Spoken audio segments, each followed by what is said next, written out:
Sobre las 5 teorías epistemológicas que hemos visto: dogmatismo, perspectivismo, la de criticismo, escepticismo y la anterior que hemos visto aquí, ¿verdad? Estas son las que hemos visto. Relativismo es la que faltaba que mencionar.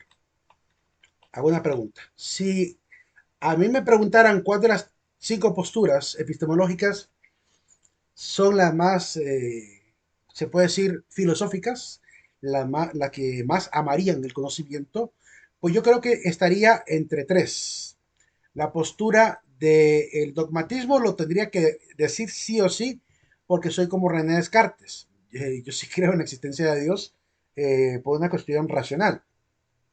Más adelante les daré algunas razones del por qué. Eh, por otro lado, la del criticismo me parece excelente, de Immanuel Kant. Me considero un fan de Immanuel Kant y de Ortega y Gasset. Esas tres posturas: criticismo, perspectivismo y dogmatismo. Las tres me parece que podrían ser conciliables, ¿verdad? Que pueden ser útiles para adquirir conocimiento. Um, y por tanto, pues creo que son las más válidas filosóficamente. La del relativismo, evidentemente no, porque incluso vimos a Sócrates debatiendo la actitud del relativismo. Y la del escepticismo también ha sido superado en gran medida por el método científico. El mismo método científico nos enseña que la duda solo es un primer paso, pero no es la meta. La meta de dudar de las cosas no es una meta filosófica. Es solo un primer paso, que en el método científico la duda, no me voy a adelantar, más adelante les diré en qué paso del método científico aparece la duda. Pero dentro del método científico actual, que tiene alrededor de unos 12 a 14 pasos actualmente el método que utilizamos. Eh, por lo cual, la mayoría de la gente maneja unos 5 pasos del método científico. En la academia, hoy en día, pues más o menos anda por 12 a 15 pasos. 12 a 14 pasos más o menos. Dependiendo la academia o universidad a la cual uno pertenezca, así va a ser el método también de investigación. Eh, es muy relativo en realidad en ese sentido. Hay diferentes modelos, pues, hay diferentes modelos, todos muy útiles, uno más útiles para una realidad que para otra. Así que dentro de todos esos pasos hay un paso donde se presenta la duda, pero eso es apenas el paso número 2, creo yo. De hecho, en el método científico popular, donde tenemos observación, hipótesis, investigación, ¿cómo se llama? Análisis, teoría, y los principios de ley y ley, que son esos 5 pasos que la teoría puede llegar a principios o puede llegar incluso a leyes. um, Estaría dentro del paso número 2, hipótesis. Ahí en las hipótesis es donde aparece la duda como parte del método científico. Pero como ven, no es la meta. La meta no es la duda. La meta es más bien la demostración, ¿verdad? Es llegar a la verdad concreta o objetiva, que es lo que normalmente perseguimos. Bien, si no hay alguna pregunta, seguimos. Quiero ver si puse a grabar. Sí, estoy grabando ya. Hay diferentes criterios de verdad. Los criterios de verdad son reglas que nos permiten diferenciar entre la verdad y la falsedad. Quiero presentarles dos tipos de criterios de verdad. Hay varios, pero hay un criterio de verdad, por ejemplo, de la psicología, que se le llama así, criterio de verdad psicológico, que que significa o significaría la capacidad del hombre de que cuando se presenta un determinado escenario moral, tenga yo siempre la capacidad de memoria y el hábito de recordar mis principios, ¿verdad? De manera así, en la conciencia, recordar mis principios y valores para no caer, obviamente, como víctima de la fuerza que aparece frente a mí. Para que se entienda mejor, eh, supongamos que digamos, un terapeuta psicológico, estoy a la par de un paciente, una paciente, una mujer, y esta paciente viene y me dice que yo le gusto. En el momento en que me dice que yo le gusto y soy su terapeuta, en ese momento tengo que tener la capacidad profesional y ética de recordar, y es lo que dice al principio, la capacidad ética de recordar mis principios y valores en ese determinado escenario donde se puede poner en jaque mi rectitud moral o mi rectitud ética.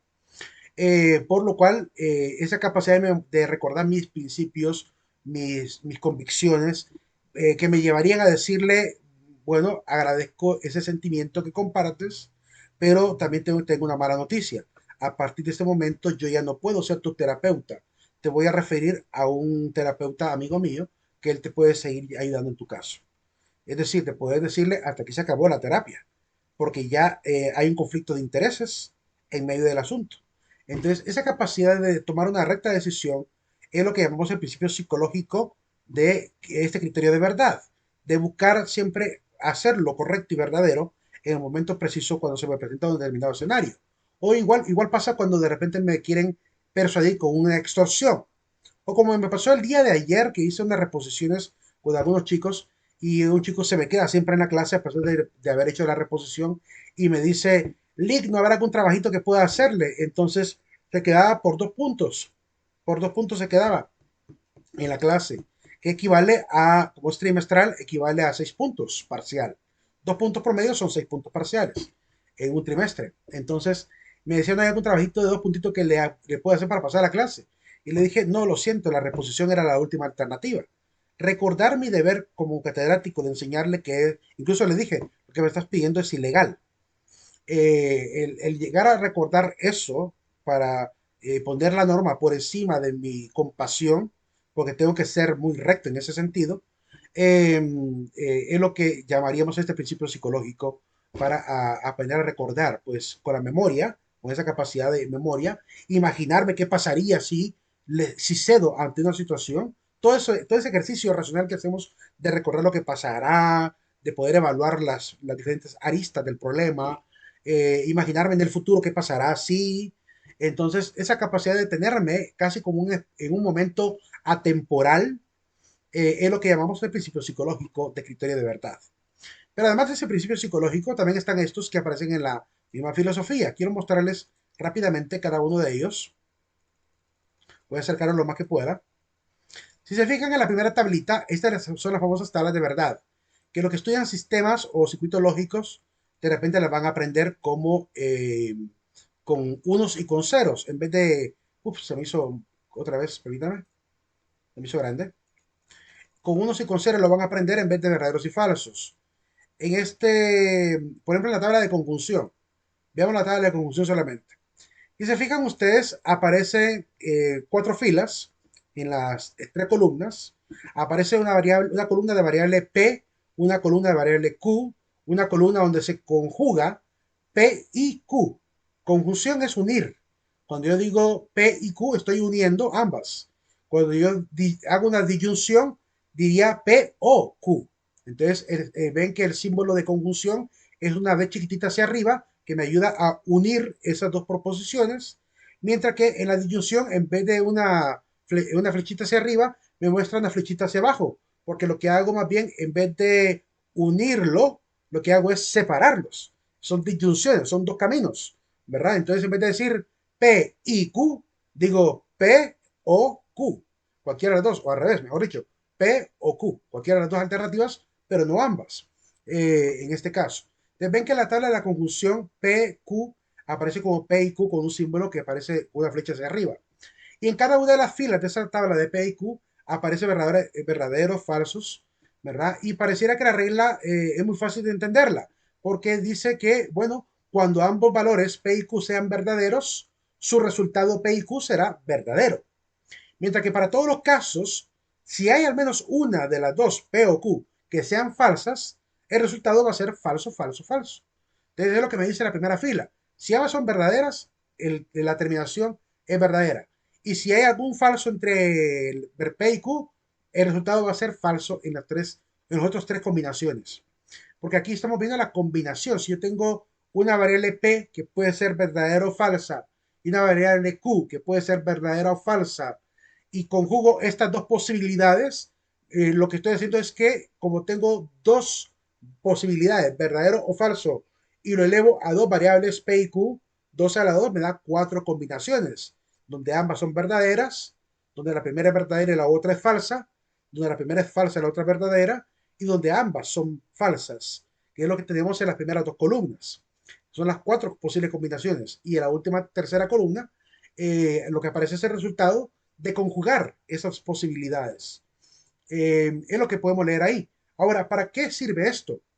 Como les había platicado, Esto lo utilizan los ingenieros de sistemas, los que trabajan en circuitos lógicos, para hacer los famosos circuitos integrados. Si yo agarrara esta memoria USB que tengo acá y la partiera, no creo que pueda partir esta, no, no me puede partir. No, quiero ver, tengo algo por acá, permítame. Aquí creo que tengo una. Aquí tengo una, esta. Esta pequeña memoria USB, esta pequeña memoria que se puede utilizar con este adaptador o con este adaptador, se puede colocar acá para poder usarlo como USB que usamos para los celulares. Si yo raspara suavemente esta superficie de acá, quitándole todo ese material de caucho que puede ser un aislante, ¿verdad? Algunas a veces son de silicio también, completamente hechos de silicio. Encontraría una serie de circuitos dentro, ¿verdad? Conectados con pequeños nodos. Esas entradas de nodos que están conectadas a estos puertos que están acá, esos nodos llevan aquí por cada una de esas láminas de oro que hay ahí, porque son pequeñas laminitas, a veces pintadas de oro, a veces de oro, dependiendo el tipo de fabricante, eh, ya que el oro es un gran conductor. Está conectado cada uno de estos a diferentes entradas de una serie de compuertas. Está conectadas a un pequeño núcleo, a pequeños núcleos. Y dentro de los núcleos, si lo viera microscópicamente, miraría una serie de compuertitas, de puntitos que se van uniendo a otros pequeños circuitos. Lo que realmente hay aquí, pues es una gran autopista de pequeños, ¿cómo se puede decir? Uh, de pequeños núcleos con diferentes compuertas lógicas, entrando en cada compuerta lógica valores de encendidos y apagados, unos y ceros, encendiendo y apagando con un lenguaje binario, ¿verdad? La información que entra aquí y que se queda guardado como energía dentro de esto. Y esto guarda con capacitores, guarda la energía que después vuelve a sacar con un desencriptador de la información que está contenida acá, que la computadora vuelve a analizar y desencripta como lenguaje binario de unos y ceros, transmitiendo si hay información, texto, imagen, lo que tenga acá. Entonces, para poder hacer que esto funcione, necesitamos primero crear un circuito lógico. Y ese circuito lógico se basa en entradas de unos y ceros, de verdaderos y falsos, que cumplen una serie de leyes lógicas. Esas leyes lógicas son estas que ustedes ven en pantalla, son la tabla de la conjunción, disyunción inclusiva, condicional, bicondicional, negación conjunta y negación alterna, que los filósofos han podido ir deduciendo a lo largo de la historia. Desde Aristóteles, ¿verdad? Los estoicos, en adelante hasta Wilhelm Leibniz, hasta los últimos grandes maestros de lógica formal, como Wittgenstein, por ejemplo. Entonces, todos estos filósofos han hecho grandes aportes para entender la parte de la sintaxis del razonamiento, porque lo que la computadora hace en realidad es razonar en función de unos y ceros, es evaluar valores de unos y ceros. Es un lenguaje que llamamos lenguaje binario. Y ese lenguaje, por tanto, cumple, ¿cómo se llama? Disculpe que me pase para atrás, cumple una serie de condiciones, ¿verdad? Que llamamos criterios de verdad. Ahora bien, ¿y esto se ocupa para la vida también? Claro que lo ocupamos para la vida. Por ejemplo, voy a volver a la tabla, disculpen que vuelva a la tabla aquí, que no sé por qué lo quité. Supongan ustedes que yo quiero hacer un circuito de energía, un circuito energético en la casa, donde yo tengo dos switches, un switch llamado A y un switch llamado B, o un switch llamado P y un switch llamado Q. Cualquier variable que utilicen es irrelevante, o X y Y. Y yo quiero que esos dos switches enciendan a la vez, cuando ambos estén encendidos, un foco. Entonces necesito mandar un puerto negativo por uno, un puerto positivo por otro, y después unir esto al puerto positivo y negativo de una bombilla. Para que me funcione de que si yo tengo encendido uno y tengo encendido el otro, el foco va a encender. Por tanto, es verdadero. Si el primer foco está encendido y el último está apagado, no va a encender, es falso. Si el primer foco está apagado y el otro está encendido, no va a encender, es falso.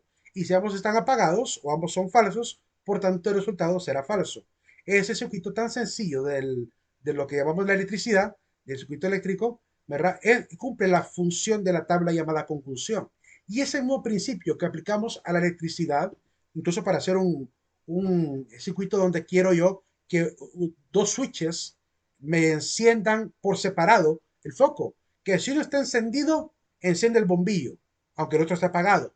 Que si uno está, este está apagado y el otro encendido, me enciende el bombillo. Que si ambos están apagados, lo enciende el bombillo. Y que si ambos están encendidos, siempre enciende el bombillo. Entonces, ese tipo de circuito ya sería un circuito que es la siguiente tabla, la disyunción inclusiva, donde me dice que con cualquiera de los dos que esté encendido, como verdadero, verdadero, o verdadero, falso, o falso, verdadero, el resultado es verdadero, verdadero, verdadero, o encendido, encendido, encendido. Pero si ambos están apagados, no me enciende el bombillo, por tanto es falso. Ahí es donde aplicamos en la vida cotidiana esto de la lógica de la tabla de verdad. Y ahora, ¿y esto se ocupará para el razonamiento? Por supuesto. De hecho, cuando yo hago una oración, cuando yo digo Pedro come y María come, estoy hablando de dos oraciones que pueden ser verdaderas o falsas. Y si yo quiero de repente hacer la tabla de verdad a partir de esa oración, la puedo perfectamente analizar. Puedo hacer una tabla de conjunción a partir del caso de Pedro y María come. Perfectamente, diciendo que Pedro come es P, María come es Q. Entonces ahí yo obviamente convierto el lenguaje natural al lenguaje formalizado. Y puedo evaluar con las leyes de esta lógica el argumento para determinar si es verdadero o es falso lo que yo puedo llegar a deducir en un argumento específico. Entonces, esta es básicamente la idea de los criterios de verdad. Me ayudan para muchas cosas, pero en el lenguaje, bueno, en la misma filosofía, ayuda para corroborar la veracidad de un argumento. La segunda captura que ustedes pueden ver ahí en esta pantalla son las leyes de inferencia. Voy a acercarlo un poquito. Esta ley de inferencia, vean que siempre está con P y con Q y a veces con R también, a veces con T, con C, dependiendo de lo que quiera decir uno. Si es P y Q, son variables normales que pueden ser cualquier valor. Pero si aparece con T y con C, se refiere a tipos de argumentos completos ya, con varias variables, que pueden ser tautológicas o contingentes. Por ejemplo, en la ley de equivalencia, que pueden ver en la parte de abajo, con T y con C, eso es lo que me dice la ley de equivalencia, que un gran argumento que resultó ser una gran verdad, si lo relaciono con un argumento que resulta ser un argumento contingente, me genera una conclusión contingente, en el primer caso. Si está, obviamente, de manera conjunta, si hay conjunción hacia arriba. Pero si están en disyunción, si tengo un argumento tautológico, verdadero siempre, y contingente, que a veces es verdadero, a veces es falso, y relaciono ambos con una disyunción, donde sea uno o sea el otro, o ambos, la conclusión siempre va a ser tautológica, siempre será T. Eso es lo que me está diciendo la regla de equivalencia.